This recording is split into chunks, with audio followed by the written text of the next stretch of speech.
हिंदी निबंध पेपर कैसे करें, अच्छे अंक कैसे प्राप्त करें, इसके लिए कुछ रणनीति लेकर उपस्थित हुए हैं। इसके बाद हम एक एक निबंध को लेकर भी उपस्थित होंगे। तो आप अगर हिंदी पीडिया चैनल को सब्सक्राइब नहीं करे हैं तो सब्सक्राइब करें, लाइक करें, ताकि हमारे द्वारा अपलोड किए हर वीडियो को आप समय पर देख पाएँ, हर वीडियो का नोटिफिकेशन आपको मिलता रहे। आइए बात करते हैं निबंध लेखन की रणनीति पर। बदले हुए पाठ्यक्रम ने आपके अंतिम चयन में निबंध को निर्धारक भूमिका में ला खड़ा किया है। निबंध के प्रश्न पत्र में अपेक्षाकृत कम मेहनत करके अधिक अंक लाए जा सकते हैं। आप 120 अंकों के प्रश्न पत्र में 110 प्लस अंक प्राप्त कर सकते हैं। निबंध के प्रश्न पत्र को अनेक परीक्षार्थी बहुत हल्के में ले लेते हैं और सीधे परीक्षा भवन में ही जाकर निबंध लिखते हैं।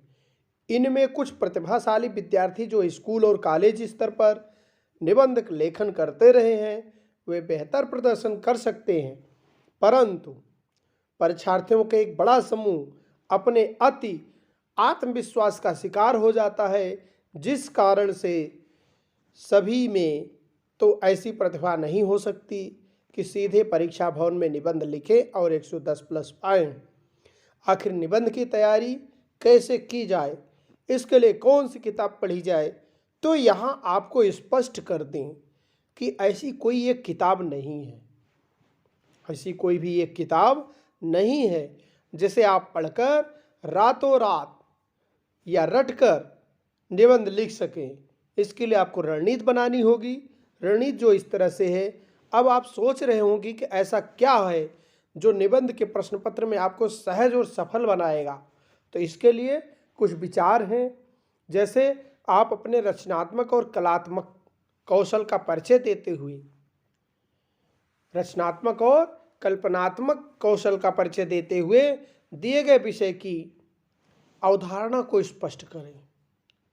विषय की अवधारणा क्या है, इस पर आप विचार करें। निबंध को नीरस व उबाऊ बनाने की बजाय सरस व रोचक बनाएं।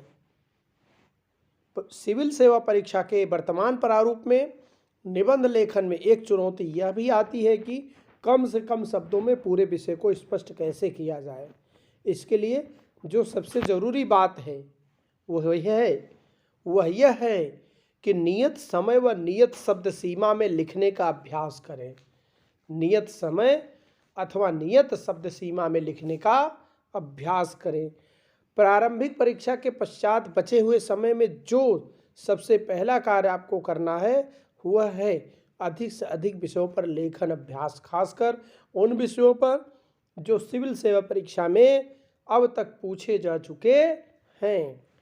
हालांकि सिविल सेवा परीक्षा में इस बात की बहुत ही कम संभावना रहती है कि विषय रिपीट हों, मगर यह जरूर है कि अगर आपने विगत वर्षों की परीक्षा में पूछे गए या उनकी प्रवृत्ति से मिलते जुलते निबंधों का अभ्यास कर लिया तो परीक्षा भवन में पूछे गए निबंध आपको नए नहीं लगेंगे। आप उनकी मूल प्रवृत्ति को समझ सकेंगे और बेहतर प्रदर्शन कर सकेंगे। तो आपको क्या करना चाहिए? आपको पिछले प्रश्न पत्र के पूछे गए निबंधों पर अभ्यास कर लेना चाहिए। इससे बड़ा सवाल निबंध के प्रश्न पत्र को लेकर यह है कि क्या पढ़ा जाए। पहले भी यह चर्चा की जा चुकी है। इसके लिए कोई एक ऐसी किताब नहीं है। वस्तुतः निबंध आपके संपूर्ण व्यक्तित्व का परीक्षण है। इससे आपकी संवेदना और आपकी सोच का पता चलता है। कुछ आवश्यक सामग्री जो आपके निबंध लेखन में लाभदायी होगी, उनमें नियमित रूप से अखबारों में छापे संपादकीय लेख अत्यधिक महत्वपूर्ण हैं, जो किसी विषय के प्रति आपकी समझ को विकसित करने में लाभकारी सिद्ध रह सकते हैं। इसके अलावा कुछ प्रसिद्ध निबंधकारों के निबंध भी पढ़ें और यह समझने की कोशिश करें कि दिए गए विषय को किस तरह से लेखक ने कितने आयामों में बांटा है और उसके क्या मनोभाव रहे। जरूरी हो तो आवश्यक बातों को नोट भी कर लें। इसके साथ ही कुछ प्रसिद्ध महापुरुषों के कथन, उक्तियाँ कहावतें तथा काव्य पंक्तियाँ भी याद कर लें। इन विषयों का एक संग्रह भी बना सकते हैं। खासकर गरीबी, न्याय, महिला, विज्ञान, धर्म, भ्रष्टाचार से जुड़े विषयों पर और संचार से जुड़े विषयों पर पूर्व में निबंध के लिए बाजार में कोई स्तरीय पुस्तक उपलब्ध नहीं होने के कारण इसके लिए अध्ययन सामग्री की कमी रहती थी, परंतु अब वर्तमान समय में अनेकों पुस्तकों ने इस कमी को दूर कर दिया है। इन पुस्तकों में लिखे गए निबंध न केवल परीक्षा के दृष्टिकोण से विभिन्न श्रेणियों में विभाजित है, बल्कि प्रत्येक निबंध की भाषा शैली एवं संबंध भी स्तरीय है। कैसे बनाएं निबंध को रोचक? अब प्रश्न उठता है कि अपने निबंध को रोचक कैसे बनाएं। निबंध को रोचक बनाने के लिए कहानी, लोकोक्ति, श्लोक, संस्मरण, प्रसिद्ध विद्वानों के कथन या अन्य बातें जो आपको लगे कि इस जगह पर यह लगाना उचित है, लिखना उचित है, विषय से जुड़ी हुई और प्रासंगिक है, उनका प्रयोग आप कर सकते हैं। अगर विषय से जुड़ी हुई और प्रासंगिक नहीं है तो उसका प्रयोग कतई ना करें। आप इनका इस्तेमाल निबंध की शुरुआत या मध्य या अंत में अथवा जहाँ भी उचित मालूम पड़े कर सकते हैं। इनका इस्तेमाल आपके निबंध को रोचक व प्रभावमय बनाएगा और परीक्षक आपके निबंध को पढ़ते वक्त बोर भी नहीं होगा। विद्वानों के कथन आपकी बात को पुष्ट व प्रमाणित बनाते हैं। कभी कभी तो सीधे कोई काव्य पंक्ति या विद्वानों के कथन निबंध के विषय के रूप में पूछ लिए जाते हैं। इससे आप इनकी महत्ता समझ सकते हैं। वस्तुतः निबंध का उद्देश्य आपके ज्ञान परीक्षण से अधिक आपके व्यक्तित्व परीक्षण का करना होता है। आप कैसे इंसान हैं? सिविल सेवक बनने के बाद आप आमजन की भावना और संवेदना से जुड़ पाएंगे या नहीं? आपके निबंध लेखन में ये भाव आपके लाख छिपाने के बाद भी अव्यक्त हो जाते हैं। निबंध और इंटरव्यू में काफ़ी हद तक समानता भी इसी बात को लेकर है। इसलिए निरंतर अपने व्यक्तित्व को निखारने और सकारात्मक विचारों को निरंतर ग्रहण करने के प्रयास करें। आशावादी बने, समस्याओं के समाधान बताएं, न कि समस्याएं खड़ी करें। आपकी निराशावादी विचारधारा आपको प्रतियोगिता से बाहर कर सकती है। कैसे करें विषयों का चुनाव? पूछे गए निबंध के प्रश्न पत्र में विषय का चुनाव करके 3 विषयों पर निबंध लिखना होगा। ऐसे में विषय चयन के प्रति सावधानी अति आवश्यक है।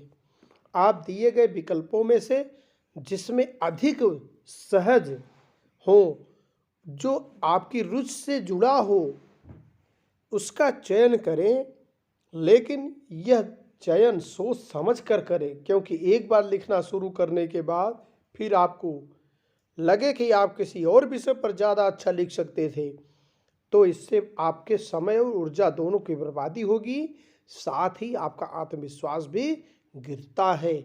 और लिखकर काटना फिर लिखना परीक्षक पर भी सकारात्मक असर नहीं डालता है। एक बार यदि किसी विषय पर लिखना शुरू कर दिए तो पूरे आत्मविश्वास से विषय को लिखें। ध्यान रखेंगे निबंध के किसी भी प्रश्न का कोई एक निश्चित उत्तर नहीं होता है। यह आप पर निर्भर करता है कि आपका विषय के प्रति क्या नज़रिया है। आप विषय को कैसे परिभाषित करते हैं? जैसे कि यूपीएससी ने 2005 में एक निबंध पूछा था। यह निबंध था शिशु को खिलाने वाले हाथ। इस पर किसी परीक्षार्थी ने शिशु को खिलाने वाले हाथ को माँ के नज़रिए से देखा, तो किसी ने पूरे परिवार व किसी ने समाज के नज़रिए से। निबंध के रूप में जवाब कभी पूर्णतया सही या गलत नहीं होते। हाँ, यह प्रयास अवश्य करें कि दिए गए विषय के मूल भाव तक पहुंच सकें। परीक्षा भवन में क्या करें तो निबंध आप अच्छा लिख सकते हैं। प्रश्न पत्र आपके सामने आते ही पहले सभी विषयों को आराम से पढ़ें, फिर जो आपको अधिक रुचिपूर्ण लगे उसका चयन करें। दिए गए विषय के पक्ष व विपक्ष में कुछ बिंदु सोचें व नोट करें, फिर उन्हें सम्यक रूप से लिखने की कोशिश करें। कई बार कुछ विषयों में सिर्फ पक्ष या सिर्फ विपक्ष का चुनाव कर सकते हैं, मगर ऐसे में आपके पास सिर्फ विरोध या सिर्फ समर्थन के ठोस तर्क होने चाहिए। हवाई बातों से काम नहीं चलेगा। अंत में निष्कर्ष अवश्य लिखें। जो कि आपके निबंध का सार है। कैसे करें लिखने की शुरुआत, क्या हो उचित समापन। तो निबंध का उत्तर लिखते समय कुछ परीक्षार्थियों के मन में बड़ा प्रश्न यह होता है कि पहली पंक्ति में क्या लिखें, शुरुआत कहाँ से करें। तो बिना डरे किसी कविता, कहानी, कोई संस्मरण, किसी फिल्म या प्रासंगिक दृश्य, आपके जीवन से जुड़ी कोई घटना आज से शुरुआत की जा सकती है। तो इस तरह से आप अपने तरीके से जो उचित समझते हैं उस विषय से शुरुआत कर सकते हैं। अंत भी ऐसा ही हो जो विषय के मूल भाव को संतुलित तरीके से समेट सके। इसमें अच्छे अंक प्राप्त करने के लिए आप परीक्षा से पूर्व इससे संबंधित किसी मॉक टेस्ट श्रृंखला में सम्मिलित हो सकते हैं। वीडियो के अंत तक साथ बने रहने के लिए आपका सदैव धन्यवाद। प्लीज़ हिंदी पीटीए चैनल को लाइक करें, सब्सक्राइब करें